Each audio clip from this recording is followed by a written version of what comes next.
வணக்கம் மக்களே, welcome to our YouTube channel. படத்துக்கு போகலாமா? இன்னைக்கு நம்ம திரை விமர்சன வீடியோவில் பார்க்க போகிற படம் லயன் கிங் முஃபாசா. ஒரு அனிமேஷன் படமாக வெளிவந்திருக்கு ரீசெண்டாக. இது தமிழ் டப்பிங்கில் அவைலபிளாக இருக்குது. தமிழில் நிறையா நட்சத்திரங்கள் டப்பிங் கொடுத்துருக்காங்க. டைட்டில் கேரக்டரான முஃபாசாக்கு அர்ஜுன் தாஸ் கொடுத்துருக்காரு. இது போக அசோக் செல்வன், நாசர், சிங்கம்புலி, ரோபோ சங்கர், விடிவி கணேஷ்னு ஒரு நட்சத்திர பட்டாளமே டப்பிங் கொடுத்துருக்காங்க. தமிழ் டப்பிங் ரொம்ப நீட்டாக இருந்துச்சு. படத்தோட கதையை பார்த்துடலாம். முதல் பாகத்தில் சிம்பா குட்டி சிங்கமாக இருக்கும் போது ஒரு அரசனாக அறிவிக்கப்படுறாங்க. அந்த சிம்பா வளர்ந்து அரசனாகி இப்போ அதுக்குன்னு ஒரு குடும்பம் இருக்குது. சிம்பாவுக்கு வாரிசா கைரா அப்படின்னு ஒரு குட்டி சிங்கம் இருக்குது. ஒரு கட்டத்தில் இந்த குட்டி சிங்கமான கைராவை பும்பா அண்ட் டிமான் கிட்ட நம்ம சிம்பா அரசன் சிம்பா விட்டுட்டு போயிடுறாரு. ஸோ அப்போ தான் அங்கே ரஃபிக்கு வர்றாரு. ரஃபிக்கு அவங்களோட தாத்தா முஃபாசா, அதாவது முதல் பாகத்தில் அப்பாவாக இருந்தார் இல்லையா முஃபாசா, அவரோட சின்ன வயசு கதையை நரேட் பண்ணுறாங்க. ஸோ அவர் ஒரு கட்டத்தில் முஃபாசா அவரோட சின்ன வயசில் அப்பா அம்மாவை விட்டு பிரிஞ்சு ஒரு ஃப்ளட்டில் மாட்டி வேற ஒரு சிங்க கூட்டத்துக்கு கூட போய் ஜாயின் பண்ணுறாரு. அங்கே அவருக்கு ஒரு ஃப்ரெண்டு கிடைக்கிறாங்க. ஸோ அவங்க ரெண்டு பேருக்குள்ள இருக்கிற இந்த ரிலேஷன்ஷிப். ஸோ அதுக்கப்புறம் அந்த ஃப்ளாஷ்பேக்கில் என்ன நடந்துச்சு, இந்த ஃப்ளாஷ்பேக்கில் முஃபாசா எப்படி அரசர் ஆனாங்க, எப்படி அவங்க அப்பா அம்மா கூட திருப்பி சேர்ந்தாங்களா இல்லையா அப்படிங்கிறத இந்த படத்தோட மீதி கதை. படத்தில் விஎஃப்எக்ஸோட ஒர்க் ரொம்ப சூப்பராக இருந்துச்சு. அந்த லைவ் ஆக்ஷனுக்கான ஒரு விஎஃப்எக்ஸ் ரொம்ப நல்லா இருந்துச்சு. ஃபர்ஸ்ட் பார்ட் மாதிரியே தமிழ் டப்பிங்கும் ரொம்ப நீட்டாகவே இருந்துச்சு. குறிப்பாக அந்த பும்பா அண்ட் டிமானுக்கு நம்ம ரோபோ சங்கரும் சிங்கம்புலியும் கொடுத்துருக்காங்க.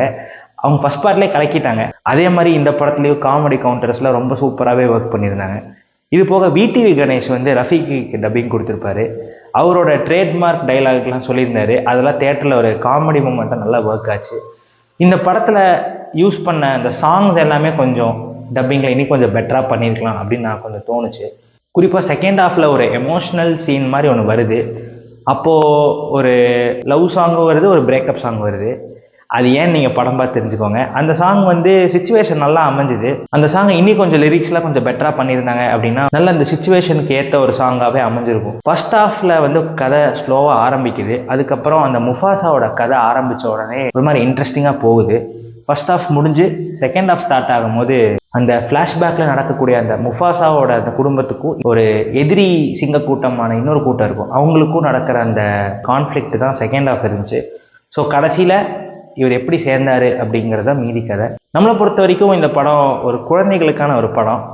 நீங்கள் ஃபேமிலியோடு போனீங்கன்னா, குழந்தைங்களை கூட்டிகிட்டு போனீங்கன்னா ஒரு டீசெண்டான ஒரு படம் பார்த்துட்டு வந்த மாதிரி இருக்கும்.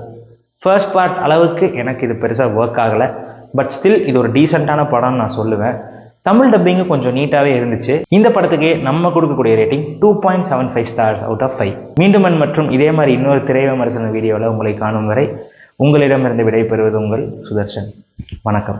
வீடியோ பிடிச்சிருந்துச்சுன்னா லைக் பண்ணுங்கள், ஷேர் பண்ணுங்கள், சப்ஸ்கிரைப் பண்ணுங்கள். அப்படியே அந்த பெல் பட்டனை கிளிக் பண்ணிடுங்க. இதே மாதிரி இன்னும் நிறைய மூவி ரிவ்யூஸ் உங்களுக்கு வரும். So stay tuned.